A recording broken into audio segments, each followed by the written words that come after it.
Yes, 8th class. Good morning to all of you. So, we were doing the topic compound interest. Again, I am taking some questions related to this topic compound interest. We have done up to question 1 and 2, and now I am taking your question 3.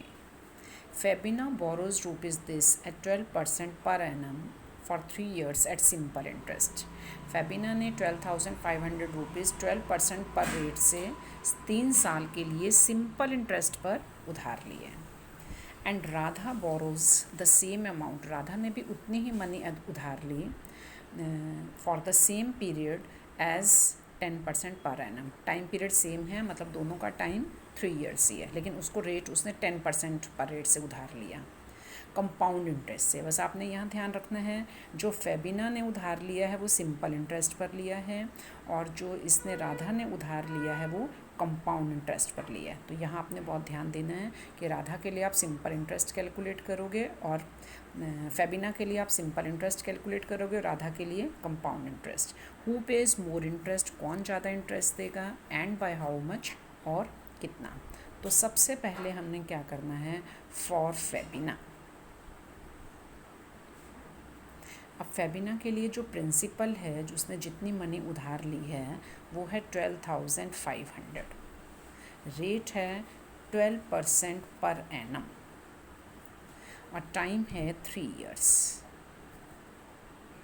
अब इसने simple interest पर किया है तो हमने simple interest का formula लगाना है. क्या होता है आपका सिंपल इंटरेस्ट का फॉर्मूला?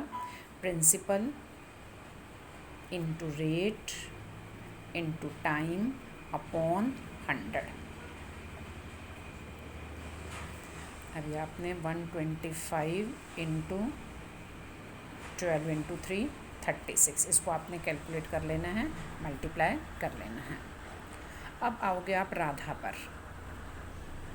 राधा ने कंपाउंड इंटरेस्ट पर उधार लिया है और राधा का जो borrows the same amount means उतनी ही मनी उसने उधार ली है. तो फेबिना ने ली थी 12,500, तो राधा के लिए भी आपने सेम ही करनी है. टाइम फिर for the same period, Radha borrows the same amount for the same period, यानी टाइम हमने सेम ही लेना है. तो टाइम था हमारा 3 years. Rate, but rate I think it's different है. रेट है 10% पर एनम. जो इसने उधार लिया है, राधा ने उधार लिया है, उसकी रेट है 10% पर एनम. अब ये कंपाउंड इंटरेस्ट दे रही है, तो आपने पहले कंपाउंड अमाउंट निकालना है. C means compound amount. तो फार्मूला आपको सबको माइंड में हो गया होगा. Principal into 1 plus rate upon 100 power जो हमारा टाइम होता है. फार्मूला पहले आप लिखोगे, प्रिंसिपल इंटू 1 प्लस ये रेट है 10/100 पावर 3. अब आपने 10 से 10 कट कर दी तो ये आ जाएगा हमारा 12,500 इंटू, अभी आप 10 अंदर एलसीएम लोगे यहाँ, तो इसके नीचे ये 1 है. ये 10 1 ज़ा 10 प्लस 1 और इसकी power 3. So this will be 12,500 into 10 plus 1 11. 11/10 की पावर 3 है, तो आपने 11/10 को 3 टाइम्स मल्टीप्लाई करना है. अब ये 10 कट हो जाएगा, ये 10 कट हो जाएगा, 5 2 ज़ा और ये 25 पर. इसमें मल्टीप्लिकेशन और काफ़ी बड़ा हमारा काम है. You have to be very patience रखनी पड़ेगी आपको. ये मल्टीप्लिकेशन डिवीज़न आपने बहुत अच्छे ढंग से करना है. अब 25 इंटू 11 की पावर 3 होता है 1331 डिवाइडेड बाय 2. अभी ये हमारा जो भी आ रहा है दैट इज़ कंपाउंड अमाउंट. ये जो भी आएगा आपने अब कंपाउंड इंटरेस्ट निकालना है इसके लिए, राधा के लिए. तो ये होगा हमारा कंपाउंड अमाउंट माइनस प्रिंसिपल. ये जो भी आपका कंपाउंड अमाउंट आएगा इसमें से आपने प्रिंसिपल माइनस कर देना है. तो ये इसके लिए, राधा के लिए कंपाउंड इंटरेस्ट आ जाएगा. तो अभी आपने क्वेश्चन का फिर आंसर देना है, हु पेज मोर इंटरेस्ट. आपको पता चल जाएगा सिंपल इंटरेस्ट कितना है, ये कैलकुलेट करके जो भी आएगा, और इसको जो कैलकुलेट करके माइनस करके आएगा किसका ज़्यादा है. तो जो भी ज़्यादा देगा आपने लिखना है कि वो राधा और फेबिना जो भी है वो पेज द मोर इंटरेस्ट, और कितना ज़्यादा देंगे, जिसका ज़्यादा होगा उसमें से आपने जो कम वाला इंटरेस्ट है वो माइनस कर देना है। मोर के लिए हमने फिर क्या करना है, माइनस भी करना है। ये कैलकुलेशन आप बच्चे करोगे ध्यान से, you can do, no problem, जल्दी जल्दी आपने कैलकुलेशन करनी है। Now I am taking your question 5। Vasudevan invested rupees this at an interest rate of 12% per annum compounded half yearly। उसने 60,000 रुपीज़ इन्वेस्ट किए, मतलब कहीं दिए किसी को, इन्वेस्ट किए 12% पर एनम, और उसको जो इंटरेस्ट मिल रहा है वो 12% पर एनम है। कंपाउंडेड हाफ ईयरली, यहाँ आपने बहुत ध्यान देना होगा कि कंपाउंडेड एनुअली है या हाफ ईयरली है, so this is half yearly. अब फर्स्ट पार्ट में हमने निकालना है what amount would he get after 6 months, तो 6 मंथ्स में उसको कितना अमाउंट मिलेगा। तो पहले जो प्रिंसिपल है वो है हमारा 60,000, और रेट है 12%, टाइम है 6 मंथ्स। अब इंटरेस्ट हमारा हाफ ईयरली कैलकुलेट हो रहा है, तो हाफ ईयरली का मतलब अब आपने ये देखना है कि 6 महीने में कितनी बार कैलकुलेट होगा। हर 6 महीने में एक बार कैलकुलेट हो रहा है, तो बस अब बिल्कुल क्लियर है, तो इसका मतलब 6 महीने में एक बार कैलकुलेट होगा, उसको हम लिखेंगे 1/2 ईयर। 6 मंथ्स को हम क्या लिख सकते हैं, 1/2 ईयर। तो अब आपने कंपाउंड अमाउंट निकालना है, उसको कितना अमाउंट मिलेगा, मतलब उसने किसी को दिया तो उसको इंटरेस्ट मिलेगा साथ, तो 60,000 इंटू 1 प्लस ये रेट है आपका R/100, ये रेट हमारा 12 था, तो मैं आपकी डाल ही रही हूँ वैल्यू, ये 12/100 पावर 1, पावर यहाँ क्या कर दी मैंने 1, क्योंकि एक बार मिलेगा। अब आप ये इसको कट भी कर दोगे, 4 3 4 25, तो 60,000 इंटू, अब हम एलसीएम ले लेंगे, इसके नीचे कोई नंबर नहीं है, तो 1 और 25 का एलसीएम 25 को 1 से डिवाइड करोगे, 25 प्लस 3, यहाँ तो 1, 25 को 25 से क्या 1 नहीं आएगा, 1 3 3, तो यह आ जाएगा 60,000 इंटू 28/25। अब 25 ऐसे इसको पूरा डिवाइड कर देगा, तो यहाँ थोड़ी कैलकुलेशन आपकी ईजी हो जाएगी। 25 2 50, 10 रिमाइंडर आ गया, फिर ऊपर आपने ज़ीरो उतारा, 25 4 और ये पीछे हमारी 2 ज़ीरोज़ आ जाएंगी। बस अब इनको आपने मल्टीप्लाई कर देना है, this is compound amount.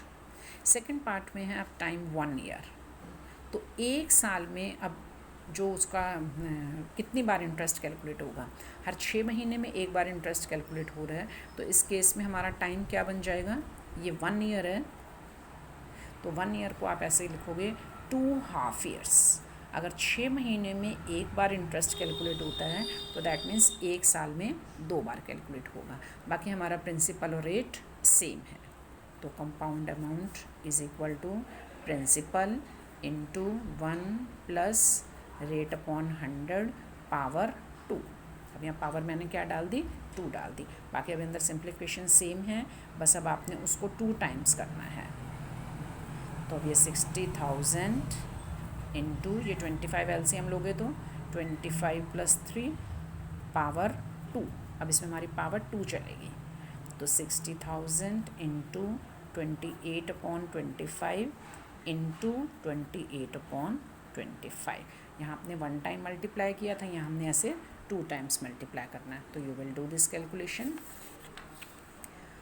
Now I am taking your 7th question. Maria invested rupees this eight in a business, उसने बिजनेस में इतने रुपीज़ इन्वेस्ट किए। She would be paid interest eight 5% per annum. अब जब उसने इन्वेस्ट किए तो उसको वो लगाए हैं उसने, तो उसको इंटरेस्ट वो दे रही है 5% पर एनम से, compounded annually. Find the amount credited against the her name at the end of the second year. अब 2 साल के बाद उसको कितना अमाउंट देना पड़ेगा। तो हमने क्या करना है, अभी इसमें हमारा क्वेश्चन क्या है, एनुअली ही है, तो अभी हाफ ईयरली की कोई प्रॉब्लम नहीं है। बस अब आपने क्या करना है, फर्स्ट पार्ट के लिए प्रिंसिपल लेना है 8,000, रेट आपने लेना है 5% per annum at the end of second year, मतलब 2 साल के बाद तो इसमें तो टाइम हम क्या लेंगे, मतलब 2 साल के बाद उसको कितना पैसा देना पड़ेगा, तो 2 ईयर्स, इसमें क्या आ जाएगा 2 ईयर्स।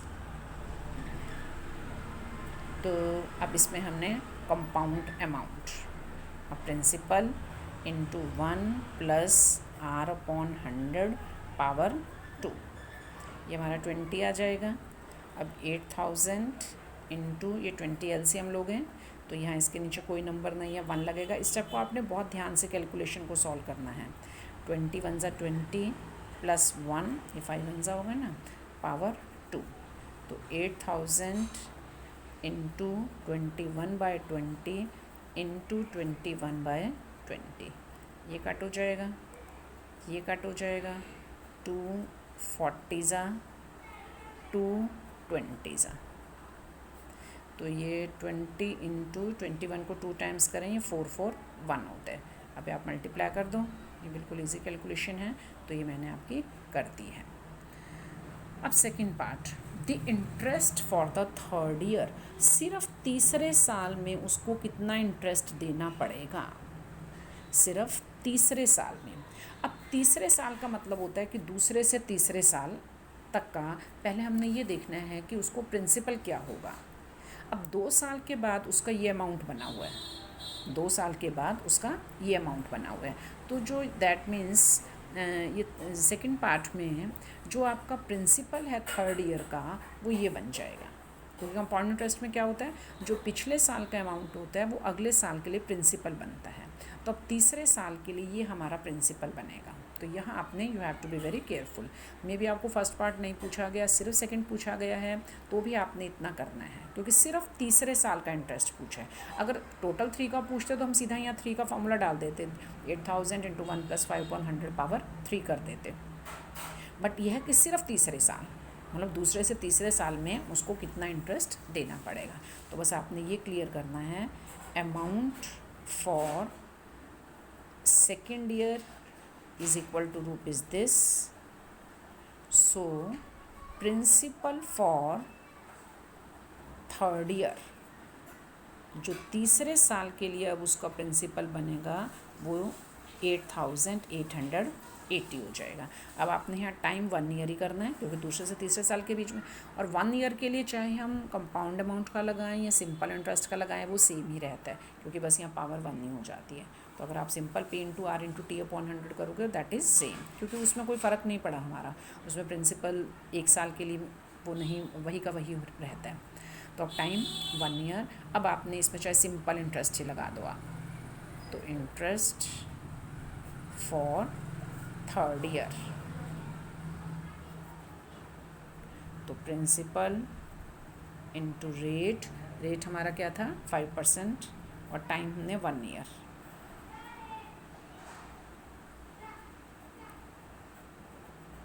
तो ये आ जाएगा 441। तो दैट मीन्स उसको सेकेंड ईयर जो उसको इंटरेस्ट देना पड़ेगा वो उसका सिर्फ 441 ही होगा। तो अब आपने इसमें बहुत ध्यान देना है कि अगर हमने सिर्फ एक ही साल का प्रिंसिपल निकालना होता है तो हमें पिछले साल का अमाउंट लेना है। क्या लेना है हमें? पिछले साल का अमाउंट लेना होता है अगर हमने सिर्फ एक ही साल का इंटरेस्ट निकालना है, राइट। तो मैंने इस पार्ट में क्या किया, सिर्फ अमाउंट फॉर सेकेंड ईयर लिया और उसको थर्ड ईयर के लिए प्रिंसिपल बना दिया। तो अभी आपने क्वेश्चन 7 तक कंप्लीट करते हैं, ओके।